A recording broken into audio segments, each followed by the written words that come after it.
आज हम सुनाएंगे। आरजे अरुण को तरकारी लेने भेजे हैं, सब्जी। जानते हैं, एक लड़का आया, पूछ रहा है कि मोटिवेशन जरूरी है क्या चाचा? ये रोज आरजे अरुण मोटिवेशनल कहानी सुनाते हैं, सुनना जरूरी है क्या? हम बोले कि नहीं नहीं, एकदम बेकार काम है, अपने आप को कभी भी मोटिवेट मत करना। एक बात बताओ, मंजन करते हो? तो बोल रहा है कि 2 टाइम करता हूँ, सुबह भी करता हूँ, रात को भी करता हूँ। बोले अच्छा। भोजन करते हो? तो बोला हाँ, 3 टाइम भोजन करता हूँ। हम बोला अच्छा, नहाते भी हो? तो बोला हाँ, रोज़ नहाता हूँ चाचा। हम बोले एक बात बताओ, पेट साफ करते हो? बोला अरे कैसा बात कर दिए, वो तो सबसे ज़रूरी काम है, सबसे पहले वही करते हैं। हम बोले जब सब काम करते हो तो मोटिवेशन भी उतना ही ज़रूरी है, समझे? डॉक्टर को देखे हो, वो प्रैक्टिस करता है, क्यों? क्योंकि वो परफेक्ट बनना चाहता है। इंजीनियर रोज़ एक्सपेरिमेंट करता है, नया नया टेक्निक सीखता है अपने आप को मोटिवेट करने के लिए, समझे? तो मोटिवेशन भी उतना ही ज़रूरी है। देखो सीधे सीधे बताते हैं, मोबाइल है ना, यूज करो चाहे मत करो, डिस्चार्ज होगा कि नहीं होगा ना? तो उसको चार्ज करना किसका काम है? हमारा काम है। तो हम लोग भी डीमोटिवेट होते हैं, डिस्चार्ज होते हैं, तो अपने आप को चार्ज करना बहुत ज़रूरी है। मोटिवेशन लेते रहो चाहे कहीं से भी मिले। जय हिंद, जय महादेव। आहा। दोस्तों, किसी का बुरा सोचने से किसी का बुरा नहीं होता, यह बात तो तय है। लेकिन यह बात भी तय है कि जो किसी का बुरा सोचता है, सबसे पहले उसके विचार गंदे होते हैं, उसका मस्तिष्क गंदा होता है। जब हम किसी पर कीचड़ उछालने की कोशिश करते हैं तो सबसे पहले वो कीचड़ हमारे हाथों में होता है। जब हम किसी पर कालिख लगाने की कोशिश करते हैं तो सबसे पहले वो कालिख हमारे हाथों में होता है। होली पर जब हम एक दूसरे को रंग लगाते हैं तो वो रंग सबसे पहले हमारे हाथों पर होता है। अगर हमने केमिकल वाला रंग लगाया तो वो रंग सबसे पहले हमारे हाथों पर होगा और हमें ही नुकसान पहुंचाएगा। कहने का मतलब यह है कि इस होली पर केमिकल फ्री रंगों का इस्तेमाल कीजिएगा। अच्छे अच्छे गुलाल मिल रहे हैं, है ना? मार्केट से बढ़िया गुलाल खरीदिएगा, बढ़िया रंग खरीदिएगा, ऑर्गेनिक वाले, और वही लगाइएगा, क्योंकि वही रंग सबसे पहले आपको लगने वाले हैं, है ना? वो लोग जो दुनिया को खुशी बांटते हैं, खुशबू बांटते हैं, फूल बांटते हैं, कुछ खुशबू उनके हाथों में रह जाती है ना? सारा खेल विचारों का है दोस्तों। अच्छे विचार हैं तो अच्छा मस्तिष्क है, अच्छा हेल्थ रहेगा, अच्छी दुनिया लगेगी, सब कुछ अच्छा होगा। लेकिन अगर विचार गंदे होंगे तो कुछ भी अच्छा नहीं लगेगा, है ना? तो इस होली पर खूब मिठाइयाँ खाइए, खूब रंग खेलिए और एक दूसरे को बधाइयाँ दीजिए। जय हिंद, जय महादेव। मंजिल मिल जाएगी भटकते ही सही, गुमराह तो वो लोग हैं जो घर से निकले ही नहीं। अखबार में फोटो उस कार की छपती है जो दुर्घटनाग्रस्त हो जाती है। हजारों लाखों गाड़ियां जो अपने मंजिल को सुरक्षित पहुंच रही हैं, उसके बारे में कोई बात नहीं करता। वो हवाई जहाज जो उड़ता है और समंदर में समा जाता है, डॉक्यूमेंट्री उस हवाई जहाज पर बनती है। हजारों लाखों हवाई जहाज जो अपनी मंजिल तक सुरक्षित पहुंच रहे हैं, उसके बारे में कोई बात नहीं करता। वो पानी का जहाज जो अपनी पहली यात्रा में ही डूब जाता है, पिक्चर उस पानी के जहाज पर बनती है। न जाने कितने पानी के जहाज हैं जो अपने मंजिल तक सुरक्षित पहुंच रहे हैं, उसके बारे में कोई बात नहीं करता। कहने का मतलब यह है दोस्तों कि सफलता लाखों में है, करोड़ों में है।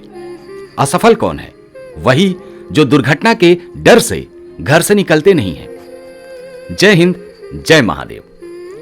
दोस्तों, मेरी पहली हवाई यात्रा मुझे याद है सन 2010 में, जब मैं पहली बार पोर्ट ब्लेयर जा रहा था। मैं डरा हुआ था लेकिन मैं एक्साइटेड भी था। मेरी पहली हवाई यात्रा। जब मैं एयरपोर्ट पहुंचा, मैंने अपना टिकट दिखाया, मेरे लगेज को स्कैनिंग में डाला गया। लगेज स्कैन होने के बाद मैं बोर्डिंग पास लेने के लिए पहुंचा। मैंने रिक्वेस्ट किया कि मैम मुझे विंडो सीट दीजिएगा, ये मेरी पहली हवाई यात्रा है। मुझे विंडो सीट मिली, लेकिन मेरे लगेज को वहीं जमा कर लिया गया। मैंने कहा अरे लगेज तो दीजिए। उन्होंने कहा सर, लग रहा है आप पहली बार हवाई यात्रा कर रहे हैं, ये लगेज यहीं जमा हो जाता है और जब आप पोर्ट ब्लेयर में लैंड करेंगे ये आपका लगेज वहीं मिलेगा। मैंने कहा ठीक है, मुझे पता नहीं था। मैं फ्लाइट में बैठा और मैंने सोचा कि चलो लोगों को फॉलो करते हैं। और जब फ्लाइट लैंड हुआ तो मैं लोगों के पीछे हो लिया। मैंने देखा कि लोग जा रहे हैं और एक बेल्ट के पास खड़े हो रहे हैं और वहीं सभी का सामान आता हुआ दिखाई दे रहा है। मैं भी वहीं गया और बेड पर खड़ा होकर इंतजार करने लगा। कुछ देर के बाद मैंने देखा कि मेरा सामान आता हुआ दिख रहा है। मैंने अपना सामान उठाया और भगवान को कहा, शुक्रिया, मेरा सामान मुझे मिल गया। लेकिन ये बात मैं आपको क्यों बता रहा हूं दोस्तों, क्योंकि ये बात लगेज की नहीं है, ये बात हमारे कर्मों की है। जो कर्म हमने किए हैं वही कर्म हम तक लौट कर आएंगे। क्या कभी ऐसा हो सकता है कि हमने सामान कुछ और जमा किया हो और कलेक्ट कुछ और कर ले? नहीं ना, वही सामान हम इकट्ठा कर सकते हैं जो हमने जमा किए हैं। कर्मों के साथ ऐसा ही है, जो कर्म हमने किए हैं वही हमें मिलेंगे। जय हिंद। दोस्तों, ये कहानी एक पति और पत्नी की, जिनकी आज एनिवर्सरी है। शादी के लगभग 15 साल हो चुके हैं, साथ में बच्चे भी हैं। ये लोग होटल गए हुए हैं और इन्होंने अपना मन पसंदीदा भोजन ऑर्डर किया है और बेसब्री से इंतजार कर रहे हैं। तभी वेटर अपने हाथों में भोजन लिए हुए आता है और वो इन्हें नहीं परोसता, उस परिवार को परोसता है जो इनके बाद आया था। ये देखकर इनके मन में थोड़ा गुस्सा आता है, थोड़ा ये दुखी हो जाते हैं। बताओ यार, हम इनसे पहले आए थे और हमें भोजन परोसा नहीं जा रहा है, उसे परोसा जा रहा है जो हमारे बाद आया था। ये अभी सोच ही रहे थे कि एक दूसरा वेटर आता है अपने हाथों में सूप लिए हुए और इनसे क्षमा मांगता है। माफ कीजिएगा साहब, थोड़ी देर हो रही है। जानते हैं ये होटल आपके एक फैमिली फ्रेंड का है और उन्हें पता है कि आपकी आज एनिवर्सरी है। उन्होंने ये सूप भेजा है और कहा है कि आप ये कॉम्प्लीमेंट्री सूप एंजॉय कीजिए। आपके लिए उन्होंने कुछ स्पेशल ऑर्डर किया है, इसलिए नाराज मत होइए। दोस्तों, हमारे साथ भी अक्सर ऐसा होता है ना, हमने भगवान से प्रार्थना में बहुत सारी चीजें मांगी होती हैं, हमें नहीं मिलता, हमारे पड़ोसियों को मिलता है, हमारे रिश्तेदारों को हमसे पहले मिल जाता है और हम दुखी हो जाते हैं ये सोचकर कि यार हमें क्यों नहीं मिल रहा है। हो सकता है आपके उस फैमिली फ्रेंड ने आपके लिए कुछ स्पेशल ऑर्डर किया हो जिसे बनने में थोड़ा समय लगेगा, इसलिए धैर्य बना के रखिए। हो सकता है कि ऊपर वाला आपके लिए कुछ स्पेशल तैयार कर रहा हो। जय हिंद, जय महादेव। तो ये कहानी एक चोर की और एक हीरे के व्यापारी की। हीरे का व्यापारी दूसरे शहर जा रहा था व्यापार के सिलसिले में और चोर को इस बात का अंदाजा था, इस बात का पता था कि इस व्यापारी के पास अनमोल हीरे हैं और चोरी के उद्देश्य से बड़े ही शातिराना अंदाज में उसने उस व्यापारी से दोस्ती कर ली। उनसे कहा कि साहब, मैं भी वहीं जा रहा हूं जहां आप जा रहे हैं, दोनों साथ हो लेते हैं। और यात्रा के दौरान जब भी वो लोग पड़ाव डालते थे और भोजन के बाद जब वो व्यापारी सो जाता था, ये चोर उसके सामान को टटोलता था, उसकी पोटली खोलता था और हीरे की खोज करता था, लेकिन उसे हीरा नहीं मिलता था। ऐसा वो लगातार 4 दिनों तक करता रहा, लेकिन हीरा उसके हाथ नहीं लगा। फाइनली 5वें दिन जब वो अपने मंजिल को पहुंच जाते हैं तो चोर से रहा नहीं जाता है। वो कहता है, साहब मुझे माफ कीजिएगा, मैं अपने बारे में आपको कुछ बताना चाहता हूं। मैं एक शातिर चोर हूं और मुझे पता है कि आप हीरो का व्यापार करने के लिए इस नए शहर में आए हैं और आपके पास वो अनमोल हीरे हैं और मैं पहले दिन से ही प्रयासरत हूँ, वो हीरे खोज रहा हूँ चुराने के लिए, लेकिन वो हीरे मुझे नहीं मिले। क्या आप बताएंगे कि वो हीरे कहाँ हैं? वो व्यापारी मुस्कुराता है और कहता है कि मुझे पता था कि तुम शातिर चोर हो।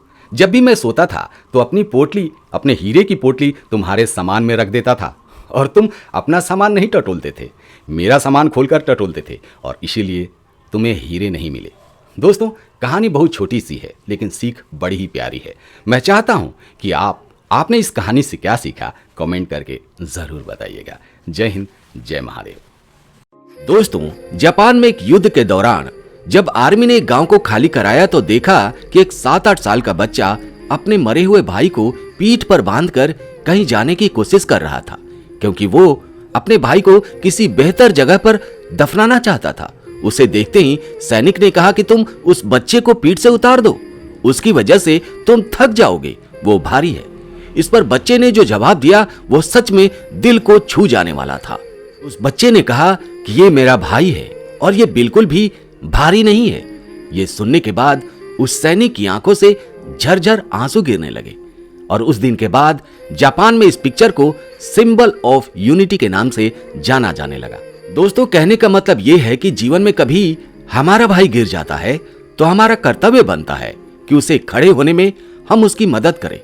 अगर दुनिया उसे ठुकरा देती है, कोई भी उसे स्वीकार नहीं करता, तो हमारा कर्तव्य बनता है कि हम उसके लिए खड़े हों, उसे अपनाएं, उसके लिए स्टैंड लें, क्योंकि वो हमारा भाई है और वो बिल्कुल भी भारी नहीं है।